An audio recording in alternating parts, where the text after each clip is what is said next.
Hey, another 1980s news, as reported by Variety, George Lucas cut a bombshell Star Wars twist from Phantom Menace. So love it or hate it, the Star Wars: The Phantom Menace, and I don't want, I neither love nor hate it. It's fine. It was unnecessary. When I rewatch Star Wars, I don't even go with those films. I just watch 3, 4, or 4, 5, and 6. That's all I need.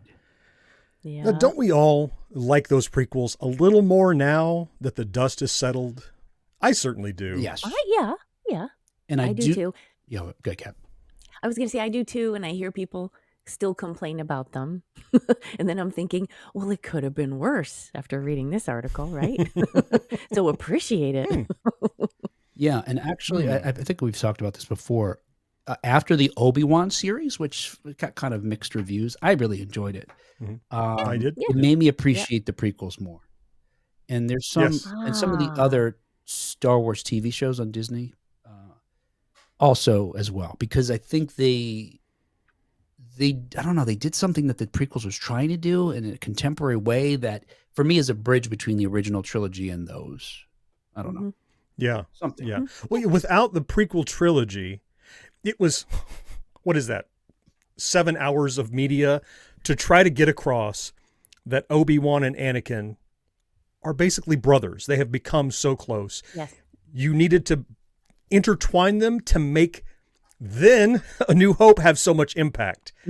But ultimately, it was so awkward there. But in Obi-Wan, I felt what was trying to be set up in the prequels. I'm like, oh, now here are these brothers, facing off years later, which I found, well, again, after they first faced off and he lost all of his limbs. But, you felt the pain more because you've seen kind of how they built their relationship. But I didn't feel that back then as much. You're right. Yeah. It's kind of weird that sort of the bookend to something that was okay made that first thing seem good. It's kind of weird. I would agree. Yeah. But that's the first time I remember experiencing it. It's worked out. Yeah, right. Better by association almost. It's connected so intrinsically. Yeah. Good point. Anyway, regardless of how you feel about the movie, I think the casting of Ewan McGregor was universally beloved. He made a perfect young Alec Guinness / Obi-Wan Kenobi. But it turns out in a recent interview with Star Wars concept and storyboard artist Iain, I'm going to say McCaig, but I guarantee in Scotland they don't say that. It's probably McCaig or something else. It's like 4 syllables. McKeayag. How'd you get that out of there? Yeah. It's sort of like Klingon. Yeah. And R in there somewhere. There's a rolling R in there too. Somewhere in there. Maybe for the Klingon part, yeah. So he did this interview with StarWars.com to mark the 25th anniversary of the prequel, and he revealed that George Lucas was originally planning what he says is a bombshell twist for the movie. I don't know about bombshell twist. McGregor's Obi-Wan and Liam Neeson's Qui-Gon were originally swapped, meaning that Neeson was playing the, quote, real Obi-Wan, and thus the real Obi-Wan died in The Phantom Menace. Per McCaig, for a time, the older Jedi was named Obi-Wan and the younger Jedi was named Qui-Gon. It was very poignant that at the end, as Obi-Wan dies and Qui-Gon defeats Darth Maul and stays with his master as he passes away, he not only takes on his master's quest, but he takes on his name. Qui-Gon becomes Obi-Wan.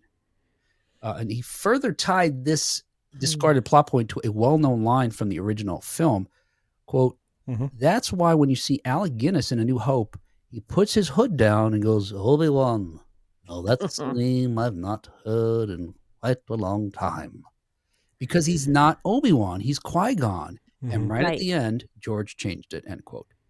Now, I don't, he's implying that Lucas in 77, 76, when they made the movie, already had this idea. Which is possible. Right. Nope. But don't buy that. But they were calling him Ben Kenobi, right? That's why he was like, I haven't heard Obi-Wan.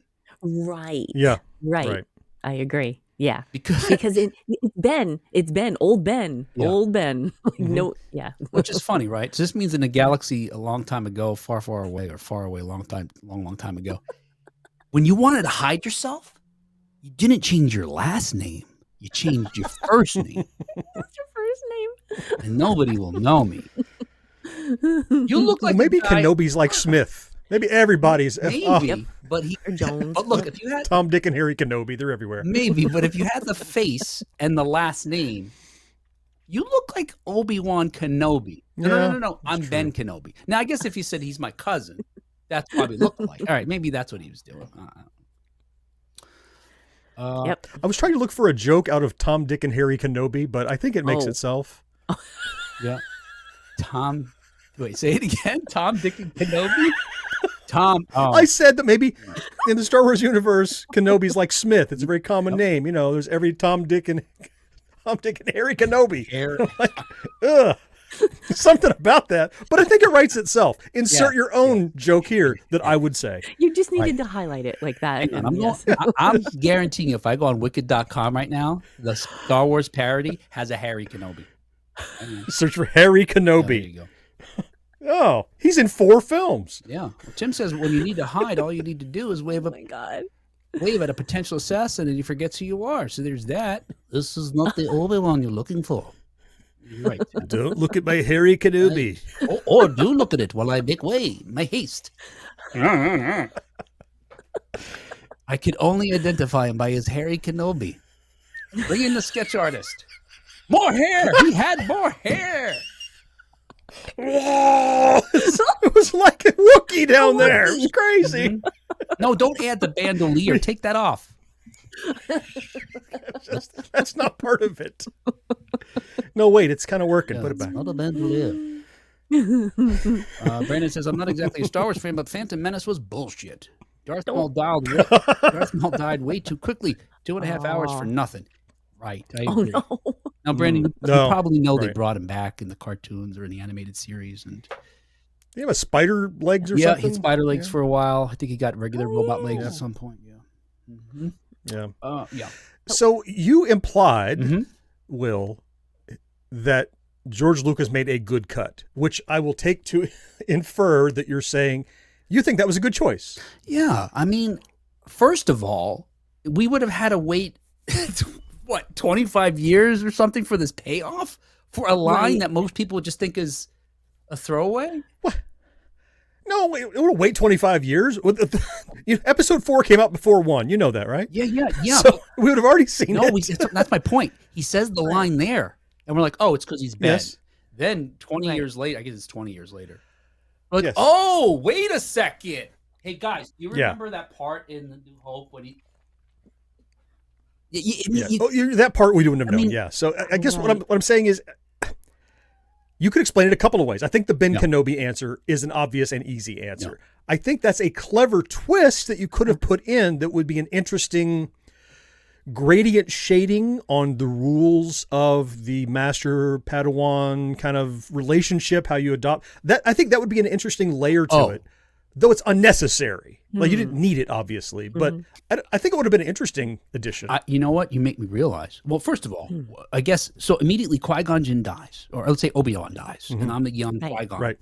Oh, my master, Right. alas, he's gone. I know. I'll have his legacy live on. I'll assume his name. Now you go back to the office, and Yoda's like, what happened, Qui-Gon? What happened, Qui-Gon? Qui-Gon, what happened to you? Well, I'm not Qui-Gon anymore. Call me Obi-Wan. What the fuck talk about you? I mean, who is he telling? Now, to your point, John, if this happened after Order 66 and shit starts hitting the fan, he gets the twins and he's got to go in hiding, so he changes his name to Obi-Wan then, that would have been good. If he's not, he doesn't go to Another Ben Kenobi, interesting layer. he assumes the name of a dead Jedi who died, months earlier. Right. Yeah. That would have been good. Or years earlier. 10 That's years a good earlier. possibility. Probably better than where I'm going. But to finish my little thought, it's like, because it never happened, we assume Obi-Wan is a name. Maybe that's an honorific. Okay. Maybe that's a title. Like we call you Will-san in Japan because san is an honorific. Maybe Obi-Wan isn't a name. Maybe that's, oh, nope, I'm the president now. The president died, the vice president becomes the president. Mm-hmm. Maybe Qui-Gon and Obi-Wan and whatever, maybe those are honorifics or titles that he inherits, not names, which would explain in A New Hope when he goes, Obi-Wan, I haven't heard that no one's called me by my rank in a long time, rather than a name. So I think it could have fit too. But it didn't go that way. And that's ultimately what Darth is, right? We think Darth is the name for the longest time, and that's Sith honorific. That's a title. Yes, yeah, that's true. Yeah. That's true. And Tim says that there are people that say, just to your point, John, people that say Obi-Wan was Obi-Wan, and he was a clone.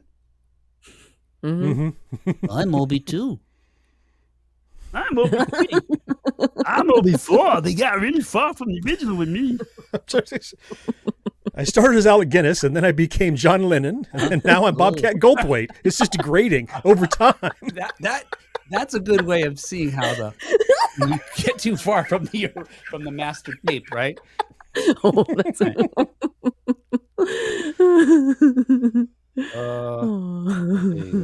I guess we said all this already. Of course, McGregor reprised the role of No, Pee Wee Herman. Oh no, I'm Obi-17. We've gone too far. Obi-17. Oh no. Will Obi's 4 through 17 follow me into this room here? Mind the lasers for now. Mind the lasers. Hang on. I'm going to be back in just a minute.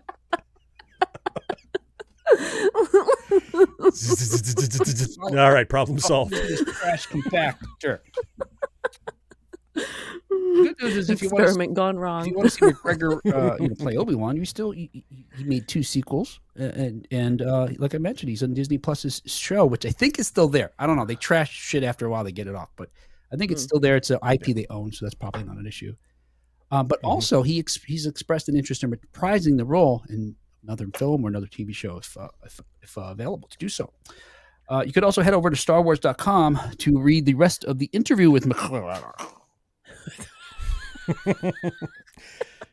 And as McGregor gets older too, as he gets closer to Alec Guinness's age, he can just keep playing this role, continue from that point. Yeah, no de-aging needed. He's only a few years from Alec McGuinness's age. I think McGuinness was, I want to say 60 when he did it. Oh wow, only 60?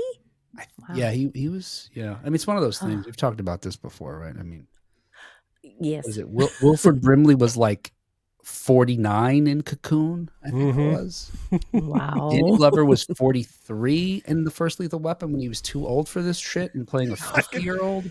So when I'm 60, Gen X grown up. I've not heard that in a long time. Yes. It turns out you're not the original Gen X grown up. Oh, I'm GX3. Oh, Lord.